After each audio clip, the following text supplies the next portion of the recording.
Assalamu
dapat menerima kenyataan tersebut dan berjanji menuntut balas dan meneruskan perjuangan sang suami. Posisi mendiang Laksamana Tuanku Mahmudin kemudian digantikan oleh Malahayati.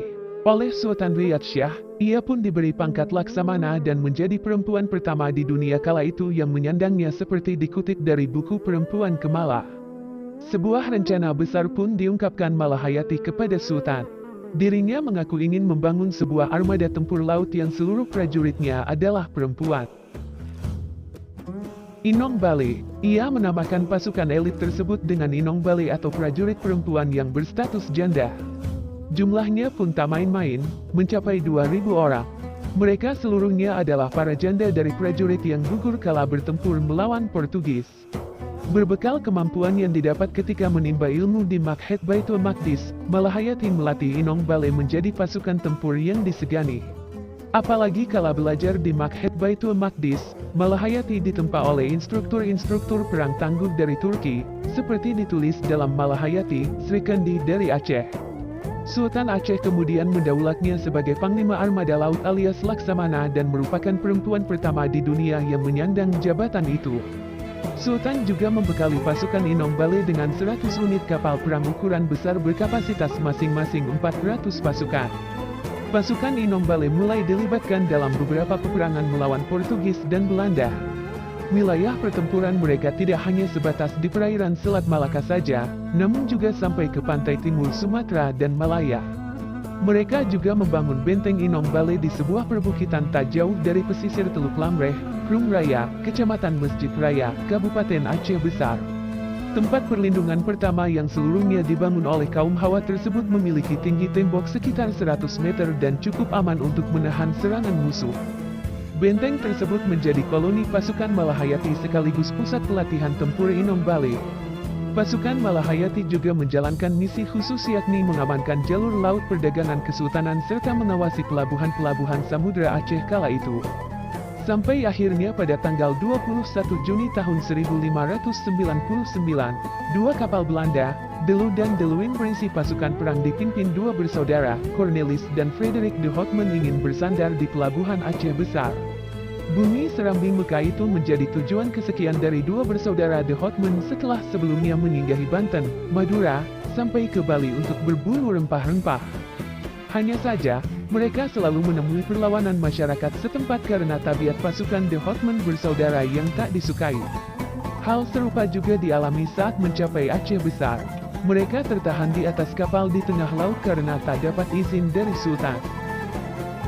Tak hanya cakap sebagai panglima perang di lautan, Malahayati juga dikenal sebagai juru runding yang piawai. Pemerintah Belanda mengajukan pembebasan para tawanan perang mereka yang ditahan pihak Kesultanan Aceh termasuk Frederik de Houtman. Sultan pun mengutus Malahayati untuk maju ke meja perundingan menghadapi Belanda. Sebuah syarat pun diajukannya, yaitu Belanda harus membayar ganti rugi atas peperangan yang mereka timbulkan demi membebaskan prajurit-prajurit yang dipenjara. Malahayati juga dipercaya menerima utusan khusus Ratu Elizabeth pertama bernama James Lancaster yang juga seorang saudagar dagang besar pada masanya. Lancaster mengunjungi Aceh pada tanggal 5 Juni tahun 1602 memakai kapalnya, Great Dragon. Ia mengutarakan maksud kepada Malahayati untuk membeli rempah-rempah Aceh, seperti halnya saat mengunjungi Maluku dan Banten. Misi itu berlangsung sukses karena Malahayati setuju dengan tawaran yang disampaikan Lancaster bahwa mereka hanya ingin berdagang dan bukan berperang. Malahayati wafat pada 1615 dan dimakamkan di dekat bentengnya